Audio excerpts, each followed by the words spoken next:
Bem-vindos ao programa Fisiochat. O programa Fisiochat é uma parceria do curso de fisioterapia da PUC de São Paulo e da TV PUC. Sou Rodrigo Andrade, sou fisioterapeuta e docente do curso de fisioterapia da PUC de São Paulo. Olá, eu sou a Juliana Schultz, docente do curso de fisioterapia da PUC de São Paulo, e hoje o tema do nosso programa é de interesse de muita gente, com certeza. Nós vamos falar sobre dor. E para falar sobre dor, nós trouxemos a fisioterapeuta Josiele Comacchio. Ela é especialista em dor, ela fez especialização em fisiologia e biomecânica e ela também tem mestrado em ciências da reabilitação pela USP. Bem-vinda, Josiele, um prazer ter você aqui. Obrigada. Com a gente para falar desse tema tão complexo e importante. Complexo, polêmico, né? Obrigada. E daí, Josiele, eu queria que, para começar, assim, para a gente começar nosso bate-papo, você falasse para a gente o que é dor. Como é que a gente pode definir dor? Tem alguma definição? Tem alguma característica que faz com que a gente fale, isso é dor? A dor, ela tem uma definição como uma experiência sensorial e emotiva, no qual pode ou não ser relacionado a algum tipo de lesão que o indivíduo tenha. Então, ela é uma experiência individual. Então, cada um, conforme as suas experiências anteriores, consegue conceituar a dor, né? A sensação de dor. E a gente acaba tendo formas diferentes de mensurar essa dor dessas pessoas? Como funciona? Sem dúvida. Como é uma experiência individual, né? E dependendo se tem ou não esse tipo de lesão, cada um pode ter essa sensação diferente, né? E assim a gente tem as formas de mensurar. A gente pode citar alguns tipos de questionários, alguns tipos de dor no qual a gente qualifica essa dor, né? Entre elas, se é uma dor mais... O tempo da dor para ser classificado é uma dor mais aguda ou é uma dor mais crônica, ou então se é uma dor que corre, uma dor que dá uma fisgada. Então, depende como é o indivíduo que vai nos falar sobre esse tipo de dor, né? Vai contar sobre a Vai dor. contar sobre a dor.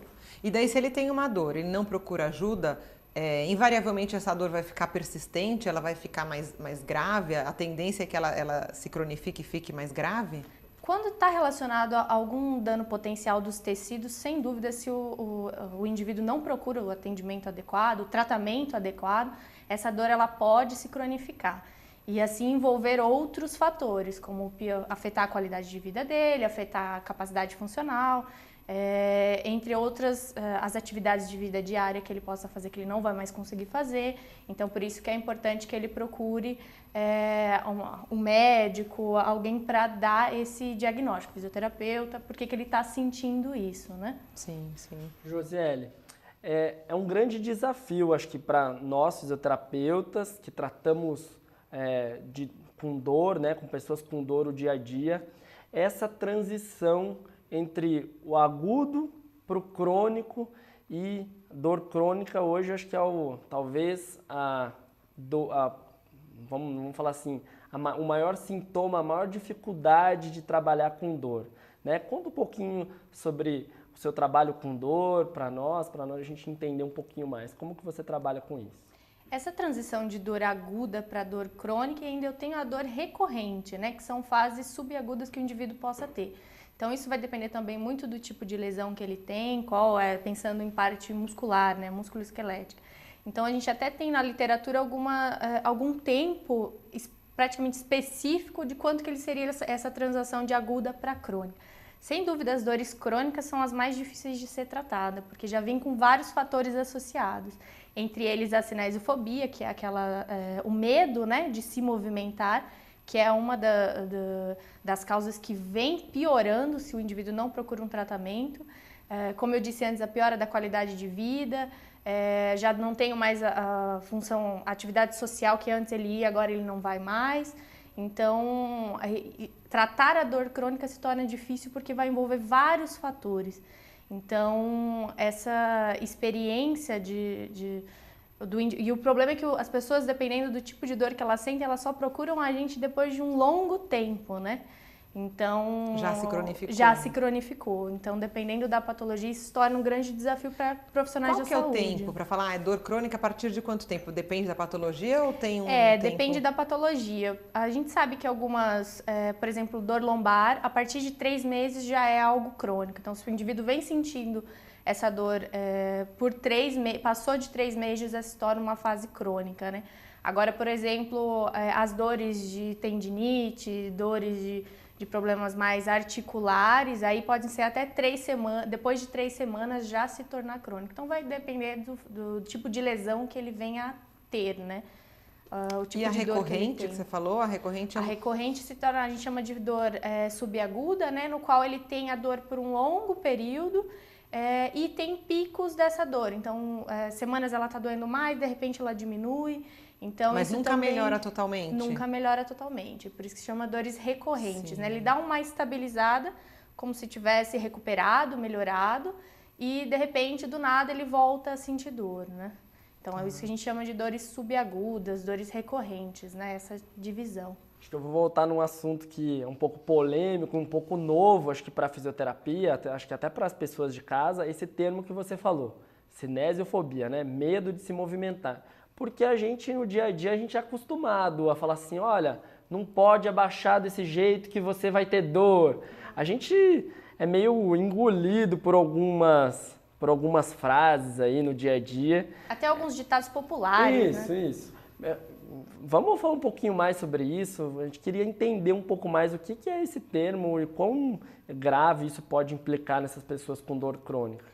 A cinesiofobia é o medo que o indivíduo adere ao se movimentar devido à dor.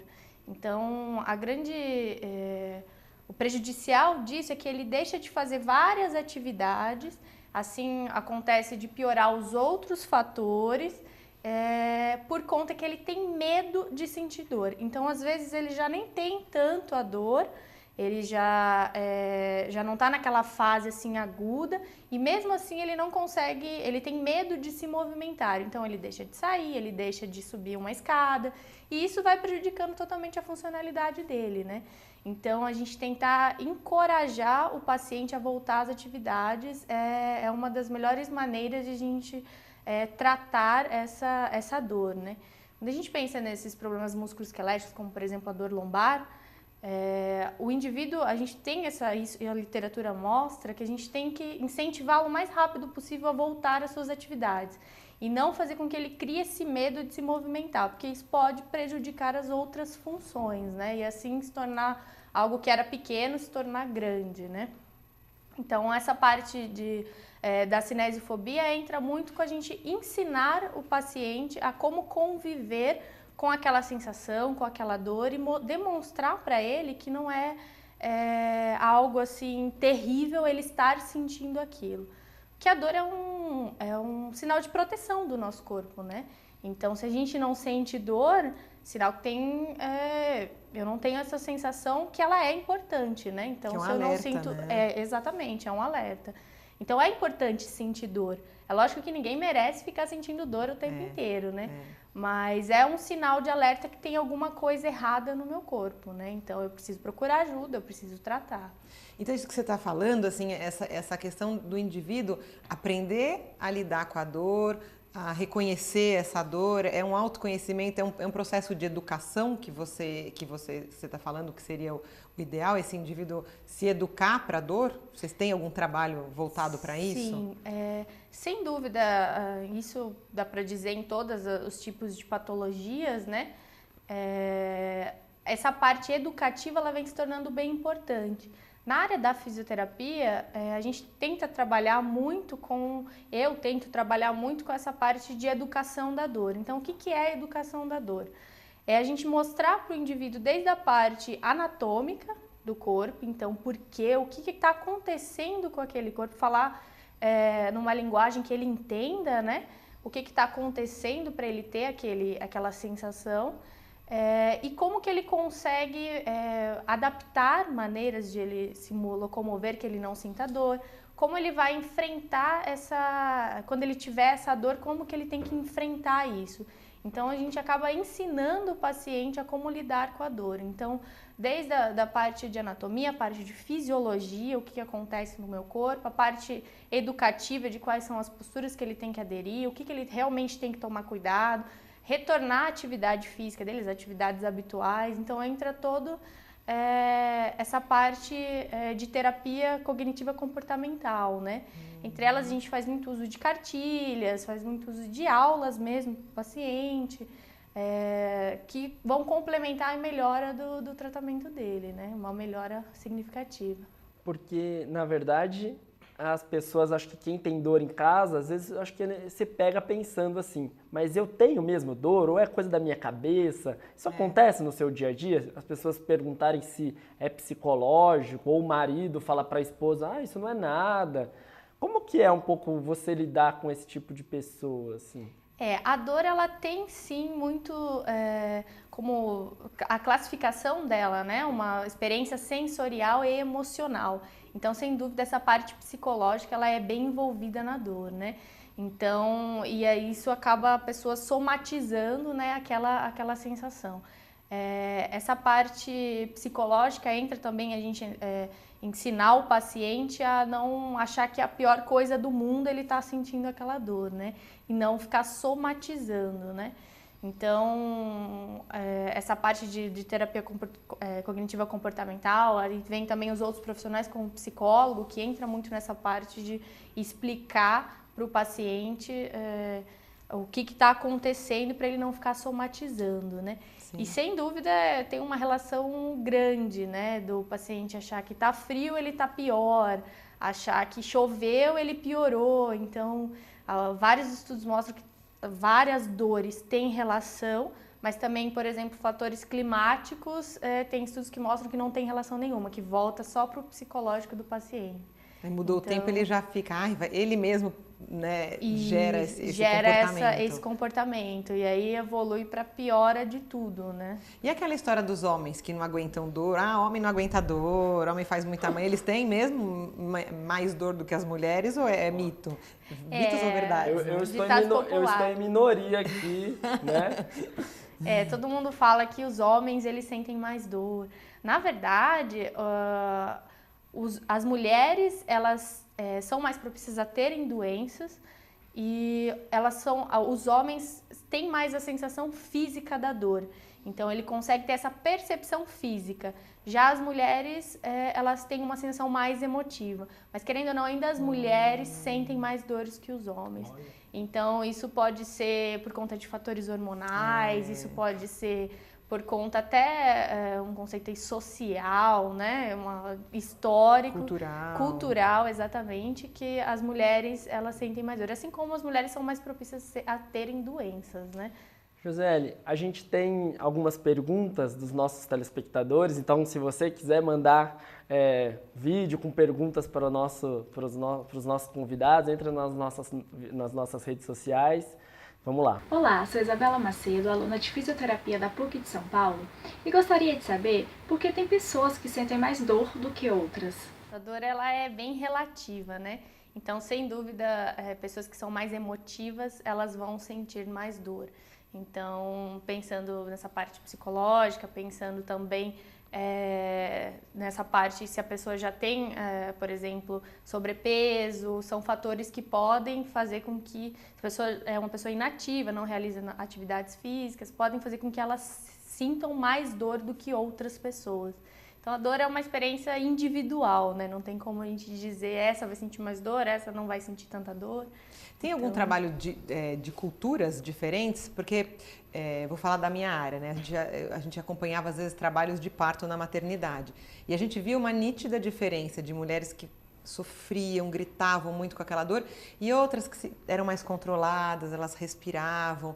Então, às vezes a gente pega, não sei, os orientais, eles tendem a ser mais contidos e a trabalhar melhor a dor. Tem algum trabalho que fala de diferenças culturais em relação à dor? Ou... Culturais que eu desconheço. Agora, fatores genéticos nessa parte de gêmeos, isso tem. Que os indivíduos podem ter mais dor, quem é gêmeo, né? Então, isso já tem alguns estudos que mostram.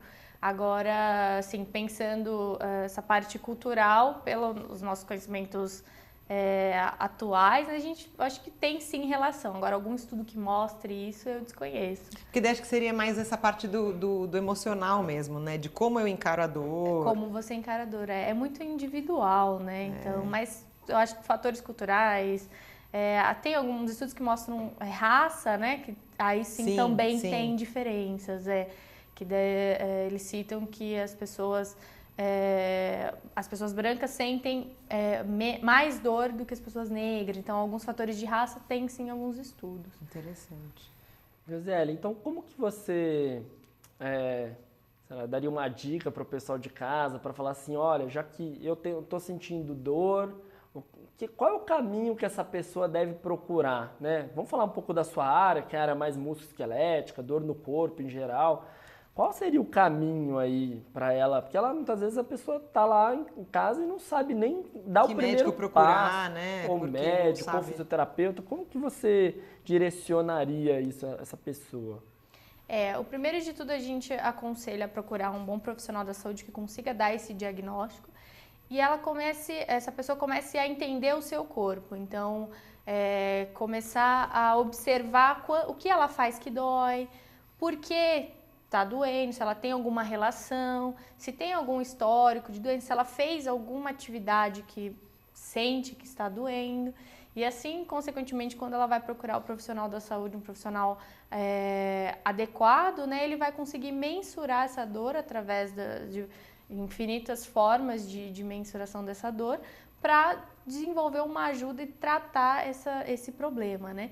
E o que a gente aconselha é a pessoa não ficar parada, não acabar com totalmente as suas atividades por conta daquela sensação. Então, tentar levar uma vida normal, sem dúvida procurar ajuda, mas tentar levar uma vida normal, não se isolar completamente, não ficar parada completamente para ver se melhora aquela dor, né? Repouso, então, não é o tratamento ideal. Repouso não é o tratamento adequado. E tem, por exemplo, porque a gente estava falando que tem tipos de dor, né? Então, às vezes a pessoa ela tem medo, ela vai criando medo daquela, até a cinesiofobia, tudo, ela para de fazer determinado movimento porque ela acha que aquele movimento pode desencadear aquela dor que uma vez fez ela ficar sem poder trabalhar, sei lá. Tem algum sinal, algum tipo de dor que é realmente um alerta? A pessoa fala, não, quando eu tô com uma dor desse jeito, eu preciso procurar um profissional porque pode ser algo mais sério ou não? Pelas classificações de dor, a gente consegue ligar algumas coisas, né? Como as dores geralmente enfisgadas, dores muito relacionadas a músculos, as dores irradiantes, muito relacionadas a nervos. Que ela tenha algum movimento muito brusco que ela faz que não consiga fazer, então isso já se torna uma coisa bem preocupante, né? Principalmente as dores irradiadas, no qual pensando em coluna, por exemplo, podem estar comprometendo o disco intervertebral, né? Então, dependendo desses tipos de dores, dessas classificações, é realmente importante que ela procure ajuda o mais rápido possível. Importante, então, o profissional da saúde conseguir diferir o que é uma coisa muito grave mesmo, né? Exato. Do que é uma dor, algo mais crônico, algo que tem a ver... O que ela possa estar somatizando, né? Porque isso eu imagino que seja o grande desafio do profissional da saúde. Saber separar essas, que a gente chama as bandeiras vermelhas das... Exatamente. Pensando na coluna, por exemplo, a gente tem essa classificação de bandeiras, né? Então, excluir esses fatores graves, como até fatores externos, como o que ela possa ter vômitos, tonturas, tudo isso, né? Possam ser gerando doenças graves, né? Esses sintomas que possam gerar doenças graves. Então, é importante realmente observar isso, ela entender e começar a compreender, ter essa consciência corporal do que está acontecendo, será que é grave, será que não é. Tá. Tem mais pergunta, né? Vamos lá? Vamos lá? Oi, meu nome é Marina, eu sou aluna de fisioterapia da PUC São Paulo e eu queria saber o quanto que fatores psicológicos podem influenciar na dor. E aí, além disso, se tratamentos que são apenas baseados em aspectos psicológicos conseguem melhorar essa dor. Por exemplo, uma dor lombar, se só tratando a parte psicológica a dor melhora. Obrigada. Sem dúvida, os fatores emocionais estão bem relacionados, né? Como eu já comentei falou. antes, E hoje a gente fala muito da terapia cognitivo-comportamental, dessa parte de educação da dor, mas vários estudos mostram também que só isso não vai resolver. Realmente eu tenho que ter a parte de exercícios, eu tenho que ter a parte toda de recuperação, né? Então, fase de analgesia, todo um tratamento específico para aquele paciente, né? Então, que envolva essa parte educativa também, mas só ela sozinha. Por exemplo, na dor lombar, eu tenho os resultados positivos, mas é aconselhável que faça o tratamento completo. Então, tem que fortalecer? Vai fortalecer. Tem que alongar? Tem que alongar. Então, realmente é uma coisa, entra como uma coisa complementar, né? A parte de educação. Muito importante, mas ainda complementar. E dos recursos da fisioterapia, para quem não conhece, quais são os mais utilizados? Não sei, acupuntura, você tem alguma experiência com esse tipo de coisa ou outros recursos? Na dor? Para dor, Hoje a gente tem diversos recursos, né? A acupuntura é muito bem falada para dor, né? Então tem vários pontos da acupuntura que podem trabalhar com essa sensação de dor, principalmente quando envolve fatores emocionais. Mas sem dúvida, o padrão ouro, a gente pode dizer assim, dos tratamentos é a parte de exercícios, de um bom fortalecimento muscular, de voltar a essas atividades normal do indivíduo, né? Então, desses recursos que a fisioterapia traz, por exemplo, para as dores na coluna, são os exercícios. Nada vai substituir um bom exercício. Assim como a gente também tem a terapia manual, que entra como um fator super importante, né? Certo. Mas esse padrão ouro são os exercícios. Porque para dor lombar é um desafio, né? Ainda Sim. na ciência a gente tem aumentado o conhecimento sobre o assunto, mas de fato as patologias continuam aumentando a cada dia mais e sendo mais incapacitante. Então, pensando um pouco nesse panorama de hoje que a gente tem na ciência, né? Mais conhecimento, mais, consequentemente também mais dores. Qual que seria o caminho aí? O que você vê aí no seu dia a dia, na sua linha de pesquisa, um futuro aí? Por que você acha que está aumentando tanto mais essas incapacidades desses pacientes, dessas pessoas?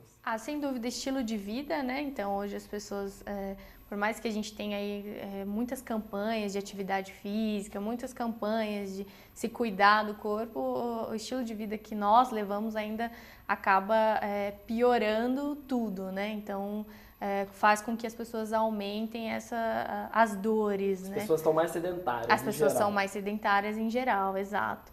Então, os maus hábitos, né? Então, Sim. tudo isso pode influenciar as pessoas a terem mais dor. E assim como isso envolve toda a parte psicológica que acaba gerando mais e mais doenças. No caso, é a fibromialgia, por exemplo, né? Então, que acomete mais as mulheres e muito relacionado aos fatores psicológicos, né? Então, toda essa piora da qualidade de vida, sem dúvida, pode gerar com que as pessoas tenham mais dores, né? O sobrepeso, né? Sobrepeso, os maus hábitos, né? Tudo inclui. Acho que isso tem muito a relação com a educação também, né? Que a gente Exato. estava falando, essa história da educação para dor. Porque se as pessoas não têm informação, elas acabam, né? Tendo esse tipo E de fato a gente precisa de uma equipe multidisciplinar, né? Porque uma vez que você falou que a gente precisa tanto do aporte psicológico, do fisioterapeuta com diversas, né? Não só fisioterapeuta, mas atividade física em geral. Físico, psicológico. Como que é esse trabalho multidisciplinar? Como é que você tem conseguido trabalhar com isso? Nessa um desafio. parte de educação, sem dúvida, é necessário que seja multidisciplinar. Então, se tem muitos fatores psicológicos envolvidos, tem realmente a participação do psicólogo, que é importante a gente encaminhar também, nutricionistas. Então, o que a gente consegue levar esse paciente para toda uma equipe, com certeza teremos sucesso no tratamento e o indivíduo vai melhorar, né? Então, desde a parte o médico, o nutricionista, o fisioterapeuta, então tudo que toda essa equipe é muito importante, né? Assim, porque vários fatores são relacionados às pessoas a terem dor, né? Então, se gerou aquele problema, geralmente foi porque teve ou alguma coisa externa que aquela pessoa fez sem saber, piorou. Então, o que está causando, o que eu posso fazer para melhorar, né? Então, essa equipe, ela é muito importante, tem que trabalhar junto, né? Ô Josi, e para os alunos, para as pessoas que trabalham com fisioterapia, os estudantes que querem, porque eu acho que dor é um mercado de trabalho, sim, né, em todas as faixas etárias. O que você indica para esses alunos, para eles estudarem? Existe alguma especialização, algo que eles possam fazer para que eles fiquem especialistas realmente como você em dor? Tem alguma coisa aqui no Brasil? Tem, a gente tem a Sociedade Brasileira de Dor, Sociedade Brasileira de Estudo de Dor, no qual você pode se associar, participar de palestras, assim como cursos de pós-graduação, de formação, né? Sem dúvida, conhecer o corpo, a fisiologia é o mais importante para a gente entender essa dor, né? Entender por que está causando essa dor. Não só pensando em dor muscular, né? E sim todos os tipos de dores. Tudo que envolve a dor, tudo né? que envolve dor, né? Então, assim como existem congressos internacionais no qual o foco é dor, então participar desses eventos, ler bastante sobre dor, porque dor ainda, por mais que seja um assunto complexo e sem dúvida ainda é uma incógnita, né? Porque cada hora surge alguma coisa nova a respeito de dor. Então, entender bastante a fisiologia, entender bastante o corpo humano é uma dica, né? Além de poder participar desses, conectado nesses eventos, congressos. Então, hoje, acho que o Brasil está bem avançado em estudos de dor. A gente consegue fazer bastante pesquisa, então, sobre esse assunto de dores em geral, né? Então, a gente tem uma sociedade de estudos de dor bem legal. Tem várias palestras online, vários cursos online também, encontros. Então, tem como participar. Quer dizer, material não falta, né? Para quem quer material aprender. Não falta. O ideal seria, talvez, ele estar inserido num núcleo de dor mesmo, trabalhando com mais profissionais em conjunto. Sim. Acho que talvez seja difícil. O que você acha dele trabalhar sozinho? De fato, mais difícil. De fato mais difícil porque envolve vários fatores, né? Então a gente não consegue, principalmente esse paciente que vai ter dor, provavelmente ele vai estar usando algum tipo de medicamento. Sim. Então é importante que a gente tenha toda essa equipe junto. Então, núcleos de estudos de dor, exatamente. Eu acho que é mais completo pro estudante, né, que queira entrar nessa área. Sim. Josi, a gente tem muita coisa ainda para perguntar, quem sabe você vem de novo, né? Mas infelizmente nosso tempo acabou. Queria agradecer muito a sua presença, para ter orientado, né, tanto os telespectadores quanto os estudantes, o pessoal da área da fisioterapia e da área da saúde. Foi muito bom ter você aqui com a gente. Obrigada, eu que agradeço. Muito obrigado pela sua participação, obrigado a todos por nos acompanhar. Continue nos acompanhando nas nossas redes sociais e até a próxima.